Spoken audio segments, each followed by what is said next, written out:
friends, welcome back to my channel. It has been a really long time since I made a video and I'm really sorry. I basically fell into that same rut as I did last time where I had a whole bunch of books that I read. I ended up not filming individual reviews for them, so they're just starting to pile up in a daunting stack on my floor. So I just decided to, rather than just never talk about them, I'm just going to put them all into a quick little mini review video because I have a lot of books to go through. But I figured since I'm here, my birthday was last month, September 27th. Libra here, and I got a bunch of books from family members for my birthday, so I figured I would just kind of include a little mini haul for you guys today. So I have this big fun basket of books. My mom made this basket, which is really cool, and they perfectly fit all of the books that I got for my birthday. So the first things that I got from my sister so kindly, if I can get them out. So I got this big stack of the first 6 books in the Witch series. So I had the original comic version of this this series, and I can't remember, I think it's like Italian or something like that. I'll put the right country where this is from like on the screen. But I had the original comic of this, and it's basically a magical girl series with 5 girls whose their first initial of their first names make up the word witch. And basically there are these 5 girls that are like the guardians of the guardians of Earth, and there's this other world, this other dimension called Metamor, I believe. Yeah, Metamor, and they're kind of assigned to protect the world and like the gates to that world. It's been a long time since I've read it, but they each of the 5 girls kind of controls one of the elements: earth, air, fire, water, and I think energy is like the 5th element in this world, something like that. But I remember adoring this series, and when I found out that there was like a comic book version of it, I just immediately was like, I need to have these. So my sister so kindly got me the first 6. So here's just like kind of a little peek at the art. Like, it's super cute, really colorful. And yeah, they're these girls that transform into these guardians, and I just remember adoring it, and I haven't gotten around to reading these yet, but I absolutely will. So I didn't know that Disney Comics was a thing. I guess they got the rights for it. But anyway, yeah, so I have the first 6 books of the Witch series. Then from my parents, I got Bunny by Mona Awad.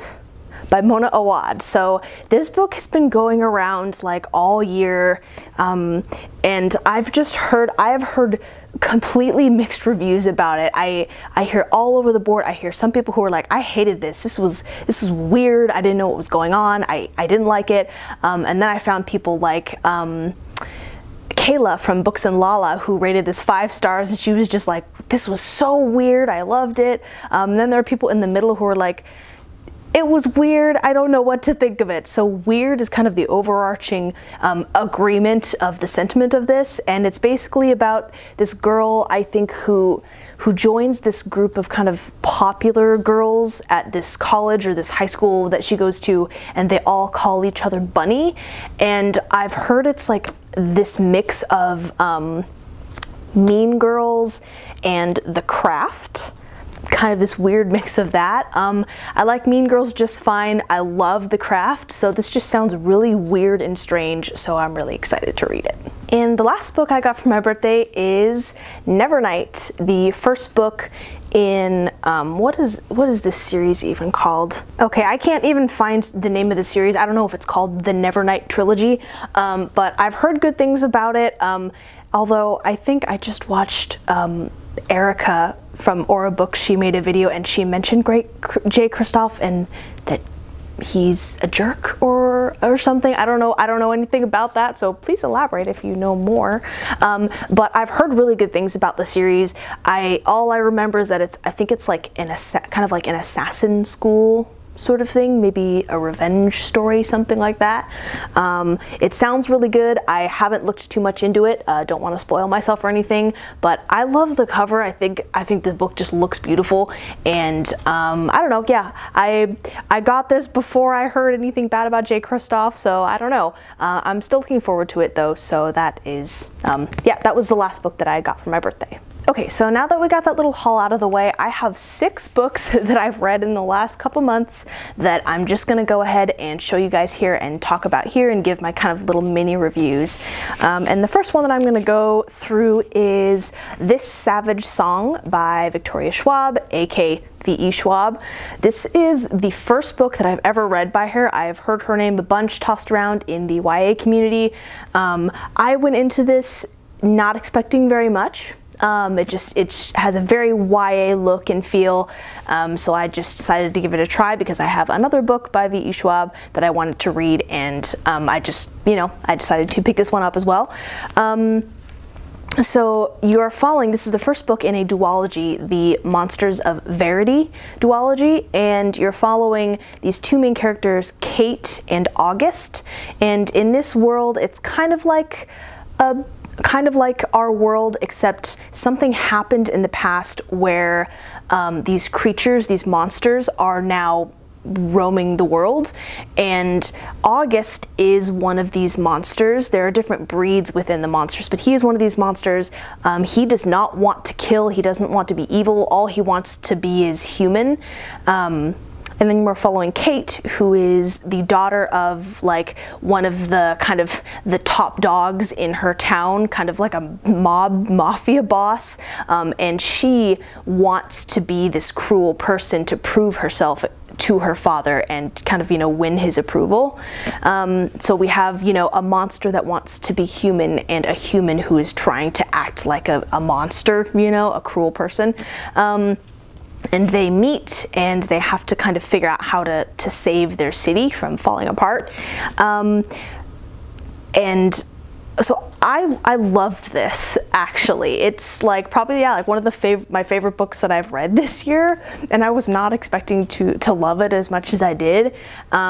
It's all about, well, not all about, but music features heavily in this because the kind of monster that August is kind of feeds on people through music.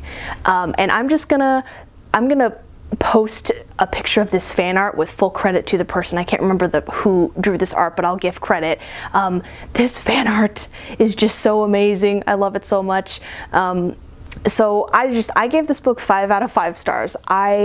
I love V.E. Schwab's writing. Like, if all of her writing is like it is in this book, then I'm really excited to read her other work.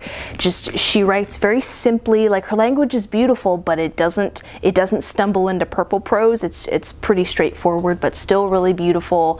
I felt like it moved along at a perfect pace. It's not that long. It's like a little over 400 pages, but it's pretty big text. It's not super hard to get through. I was surprised that there was no romance in this book, so I don't know, if you're going in kind of expecting a YA love romance story, you're not gonna find it here.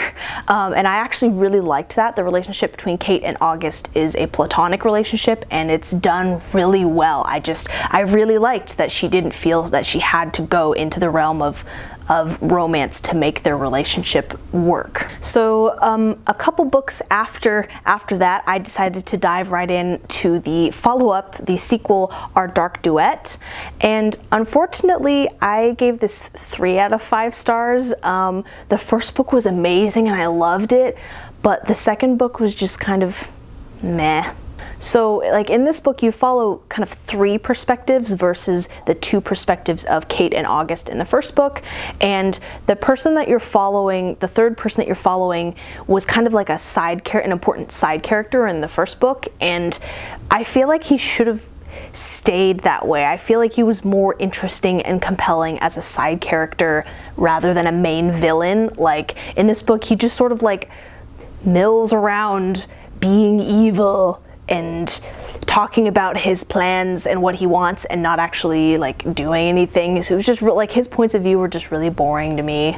And then unfortunately a bunch of August, the other main character, his points of view were also kind of boring to me. He was just kind of like moping around a lot, and like he's been through some stuff, so I get it, but just, I don't know, his points of view were not very fun to read. Kate's point of view was very interesting and fun to read, and again, her relationship with August I really liked, and the things that she wants are not just falling into, you know, they aren't focused all about romance and love. I guess that's my thing. Like, I'm not huge into love stories. Like, I'm fine when there's romance in my YA books, in my fantasy books, but I don't like it to be the focus, and I just like that it isn't the focus in this series. There are a couple other spoilery things about this that I did include a couple spoilery comments in my Goodreads review for this.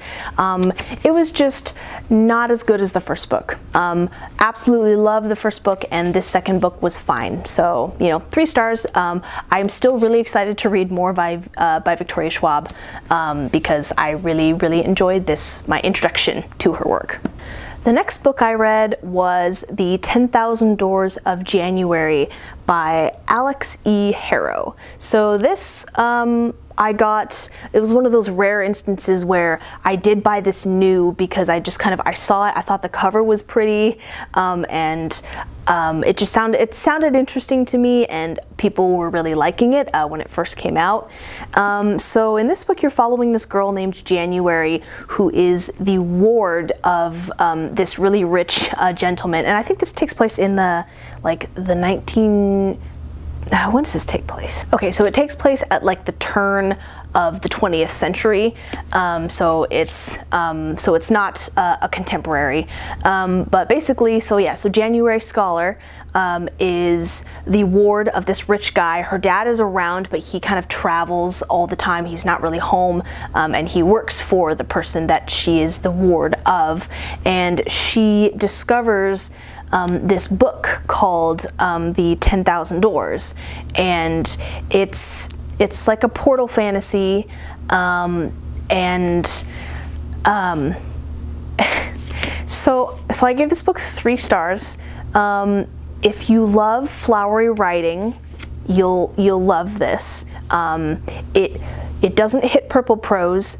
It hits just before that. Like, it's very wordy and beautifully written, like, undoubtedly, no doubt about that. But I feel like I expected something different than what I actually got out of this. I went into it thinking that it was going to be like magical realism, or like maybe even not actually fantasy at all, and it was just like being like, when it said like, oh, she finds this book that takes her to all these different worlds, like I couldn't tell if it was being literal or just figurative. And I feel like this book, like about halfway through, like it's a little bit slow, and then halfway through suddenly these fantastic things start happening, and I was just really confused of what genre of book I was reading. I feel like people who go into this, if you don't like fantasy, then you're gonna be confused halfway through this book and you're not gonna like it, and it was just weird. I feel like this is not, I went into it with a different expectation than what I actually got. And the main character of January, I just found her to be really, like, she does some cool things, but I felt like she was just really helpless for this whole book. And it was just a lot of her, yeah, being helpless and wishing that she could do things, but not actually doing them. And the book switches, so it's like a portal fantasy, and it also switches between January's point of view and sections of the 10,000 Doors, the book that she finds, and all of the parts that are from the book that she's reading just like really slow down the plot of the actual, of what's happening, you know, in January's life. She takes moments out of her life and time to read this book, and every time it just stops the flow and the pacing of the book, and it's just really jarring, and it just makes it drag on forever. So I mean, this book wasn't bad.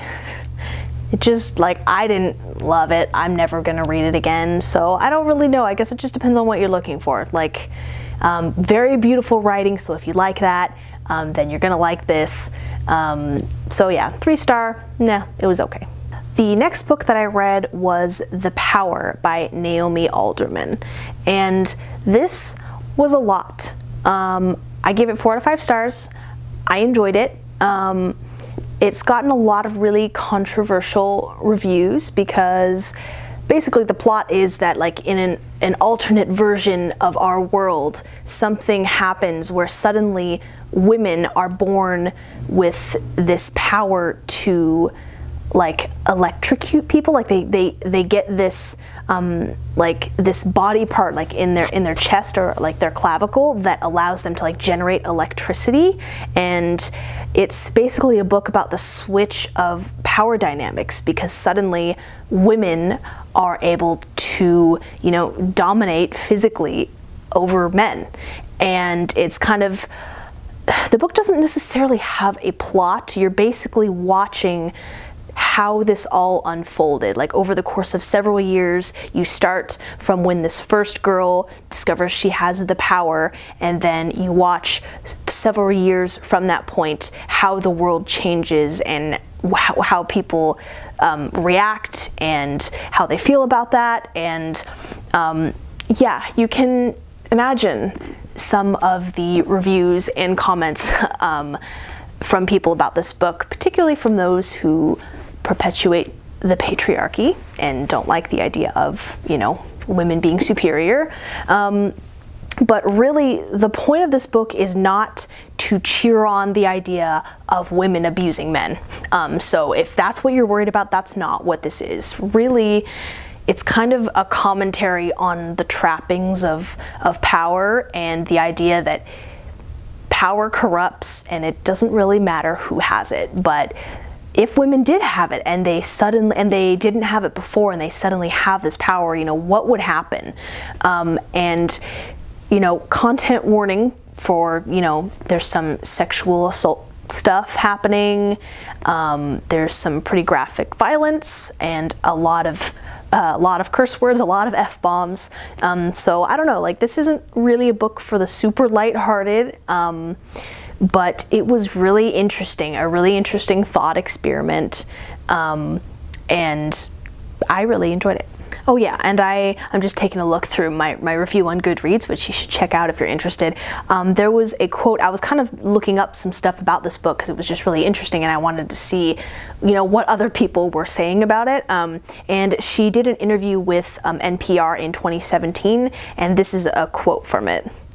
"In my world, nothing happens to a man that is not happening to a woman in the world we live in today. So if we find my world to be a dystopia, then we are already living in a dystopia." And I thought that was very telling. Sure, you know, today people don't have, you know, humans don't have the ability to electrocute people, but the stuff that's going on, you know, in this book in other ways is happening right now to, you know, to people in this world, women in particular. So, yeah.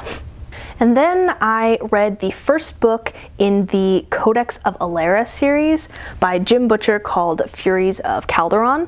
And I was really excited to read this because when I first heard of it, I think it was through BookTube, someone was talking about it.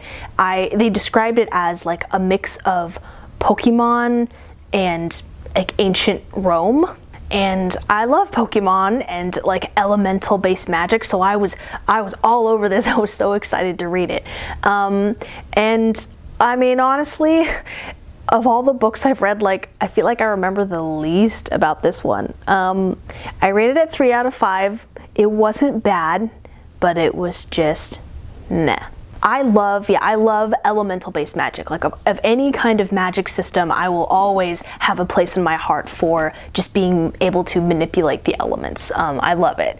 And so in this book, there are creatures called Furies, and they are, you know, the physical manifestations of elements. And there are, well, people in this world have the ability to kind of bond with Furies and sort of summon them to fight for them and stuff like that. And one of the main characters, Tavi, is an anomaly because he does not have a Fury. He is just like I can't even say normal person, because in this world, normal people have at least some minor connection with some sort of Fury, some sort of elemental, and he does not. So, yeah, that's his deal, and we're following a couple other characters. There's some political intrigue going on. Basically, the plot of this is that, like, the king of this world, there's kind of a plot going on to overthrow him. So, and he's a good king, apparently, a good ruler, and the people in this book are trying to kind of prevent his assassination or prevent revolt against him by people in the kingdom who, you know, believe otherwise, who don't want this guy to be on the throne. But yeah, so basically, like, these Furies, like, so, you know, Pokemon are cute and they have personality and, you know, they bond with their trainers. But like the Furies in this book, like, they're there, they have some, like, they have names, but you don't really like get to see them.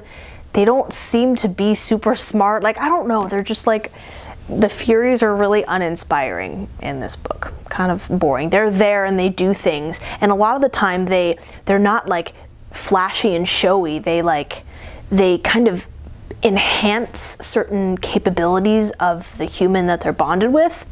So for instance, water Furies can kind of enhance their the person that they're bonding with. They can enhance their ability to sense emotions, or they can give them the ability to heal.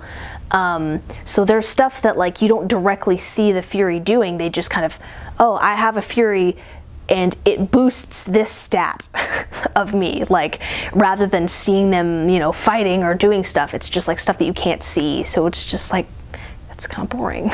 And I feel like there's some fleshing out of how the magic system works, but not really. Like, there's just some, like, there's this, it's like, yeah, Jim Butcher had this idea, this cool idea of a world, and kind of fleshed it out, but then sort of, for plot, makes up some other rule. For this instance, like, oh, well, actually, I can't, you know, they can't do this because it'd be too easy or something. I don't know. I feel like the magic system is not well fleshed out at all, not explained very well. So it is the first book, so there's like 4 other books or 5 other books, so maybe they explain that more in other books, but in this first book, I'm just kind of left not knowing exactly how any of this works.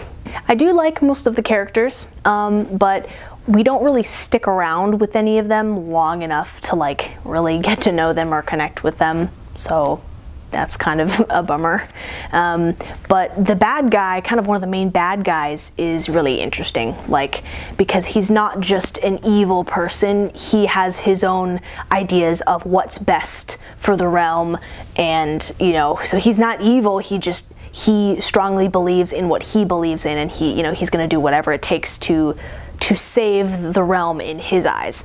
So I liked that. I liked that the bad guy wasn't just this evil person. He's just another person with, you know, his own point of view on things.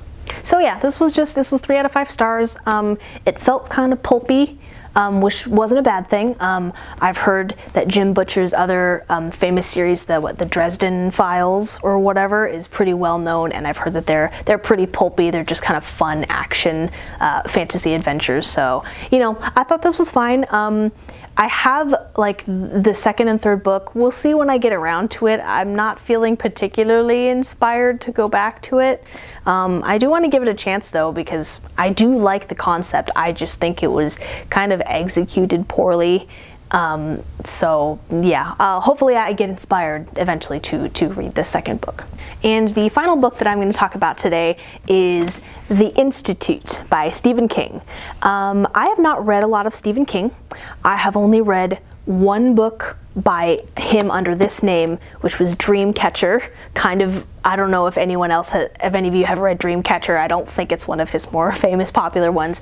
And I've also read The Long Walk under his pen name Richard Bachman. That was just meh. That was an okay book as well. But The Institute is about this young boy who he's like this prodigy and really smart kid, and he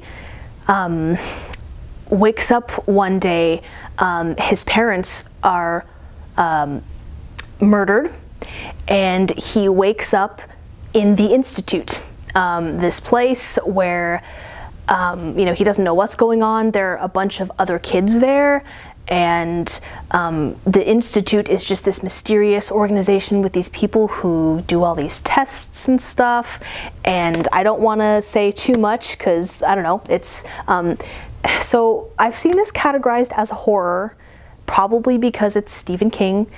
I would not classify this as horror, to be honest. I mean, the idea of children being kidnapped is horrible, but it's really more of like a mystery thriller. Maybe like a, you know, there's a bit of a supernatural element because it's Stephen King. But yeah, basically you're following this kid, Luke, who gets taken to the Institute, and he has to escape this place and figure out, you know, what's the mystery behind the Institute, what's really going on here. So you follow a couple different perspectives. You follow this police officer in this small town who arrives, and he ends up kind of tied into this plot. But yeah, so I mean, like, if you like conspiracy theories, you'll enjoy this. And yeah, it's, you know, mystery thriller, not really horror, like, so, you know, don't go into it expecting it to be a horror novel. It was a slow burn. It started off slow, so just be aware of that. You might need to push through to get to the interesting action stuff. But I still enjoyed even the slower parts. Like, to me, they were interesting enough that I didn't feel like it was a slog, but it is slow to start out. So that covers a lot of the books that I've read in the last couple months. There are a couple that I'm going to include in my next video because it's kind of related to fall, spooky season sort of reads. But anyway, thank you guys so much for sticking around. This was kind of a longer video because there were a lot of books to cover that I just was lazy and I didn't get into before. I'm going to try and be better about that, try and film more individual reviews because those are fun, and it lets me go, you know, more in depth and more in detail in my thoughts and, you know, what I thought of the book. I still hope that you enjoyed. And yes, I'm not gone from YouTube. I had taken a break last time because of the same problem. I just let the books pile up, so I'm very sorry about that. But this was very fun. I'm glad to be back to filming, and I hope that my audio sounds cool, sounds good. I got a microphone, a lav mic, for my birthday, so that was really fun to set up and use, so I hope that the sound quality is good. So anyway, thank you guys so much for watching. I hope that you might have gotten something from those little mini reviews, maybe pick up something that you've heard of before or you hadn't heard of before, and tell me if you've read any of those books, what your thoughts are. I'd love to chat with you about it. So thank you guys so much for watching, and I will see you guys next time. Bye!